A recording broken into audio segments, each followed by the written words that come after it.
जय महाकाल मेरे प्रिय मित्रों, हनुमान चालीसा में छुपे हैं सेहत के 10 रहस्य। लॉकडाउन के चलते वर्तमान समय में लोगों के मन में शंका, भय, निराशा, क्रोध और कई तरह की मानसिक समस्याएं उत्पन्न हो रही हैं।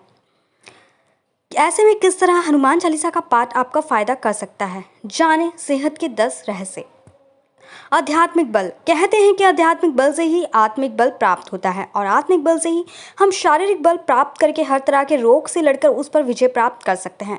प्रतिदिन हनुमान चालीसा का पाठ करने से मन और मस्तिष्क में आध्यात्मिक बल प्राप्त होता है। हनुमान जी को बल, बुद्धि और विद्या के दाता कहा जाता है, इसलिए हनुमान चालीसा का प्रतिदिन पाठ करना आपकी स्मरण शक्ति और बुद्धि में वृद्धि करता है, साथ ही आत्मिक बल भी मिलता है।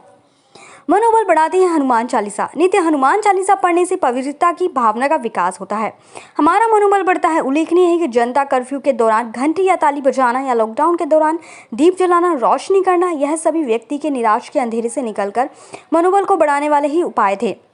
मनोबल ऊंचा रहेगा तो सभी संकटों से निजात मिलेगी। हनुमान चालीसा की एक पंक्ति, अष्ट सिद्धि नव निधि के दाता, असफर दीन जानकी माता, अकारण भय व तनाव मिटता है। हनुमान चालीसा में एक पंक्ति है, भूत पिचास निकट नहीं आवे, महावीर जब नाम सुनावे, यह सब सुख लहे तुम्हारी शरणा, तुम रक्षक काहे को डरना। यह चौपाई मन में अकारण भय को समाप्त कर देती है। हनुमान चालीसा का पाठ आपको भय और तनाव से छुटकारा दिलाने में बेहद कारगर होता है। हर तरह का रोग मिटता है। हनुमान चालीसा में एक पंक्ति है, नासे रोग हरे सब पीरा, जपत निरंतर हनुमत बीरा, या बल बुद्धि विद्या देहु मोही, हरुहि कलेश विकार। अर्थात किसी भी प्रकार का रोग हो, आप बस श्रद्धापूर्वक हनुमान चालीसा का जाप करते रहें, हनुमान जी आपकी पीड़ा हर लेंगे। कैसे भी क्लेश हो अर्थात कष्ट हो, वह समाप्त हो जाएगा। श्रद्धा और विश्वास की ताकत होती है, मतलब यह है कि दवा के साथ दुआ भी करें। हनुमान जी की कृपा से शरीर की समस्त पीड़ाओं से आपको मुक्ति मिल जाएगी। हर तरह का संकट मिटता। आप किसी भी प्रकार का शारीरिक संकट या मानसिक संकट आया हो या प्राणों पर यदि संकट आ गया हो तो यह पंक्ति पढ़ें, संकट कटे मिटे सब पीरा, जो सुमिरो हनुमत बलबीरा। यह संकट ते हनुमान छुड़ावे, मन क्रम वचन ध्यान जो लावे। यह आपके भीतर नए सिरे से आशा का संचार देगी।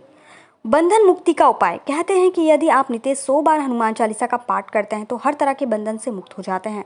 वह बंधन भले ही किसी रोग का हो या किसी शोक का हो। हनुमान चालीसा में लिखा है, जो 7 बार पाठ कर कोई, छुटती बंदी महासुख होई। अर्थात 100 बार को ये पाठ करने से सारे बंधन से मुक्त हो जाते हो, नकारात्मक प्रभाव से होते हैं दूर।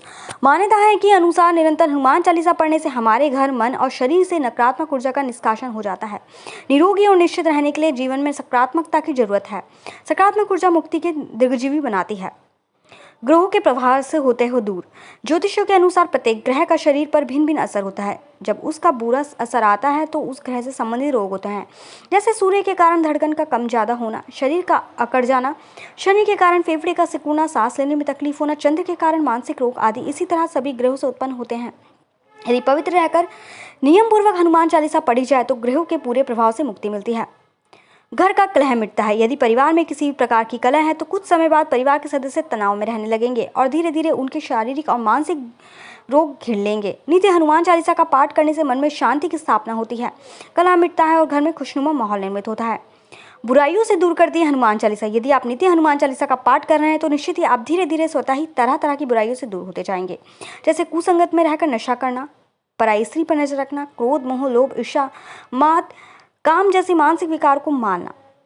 यह सब इस तरह की बुराई से दूर होते हैं तो धीरे धीरे उसकी मानसिक शारीरिक सेहत सुधरने लगती है। निश्चित हनुमान चालीसा का पाठ पढ़ने से आप में आध्यात्मिक बल, आत्मिक बल और मनोबल बढ़ता है। इससे पवित्रता की भावना महसूस होती है, शरीर में हल्कापन लगता है और व्यक्ति खुद को निरोगी महसूस करता है। इससे भय, तनाव और सुरक्षा की भावना हट जाती है। जीवन में यह सभी रोग और शोक को मुक्त करने के लिए जरूरी है। जय महाकाल मेरे प्रिय मित्र।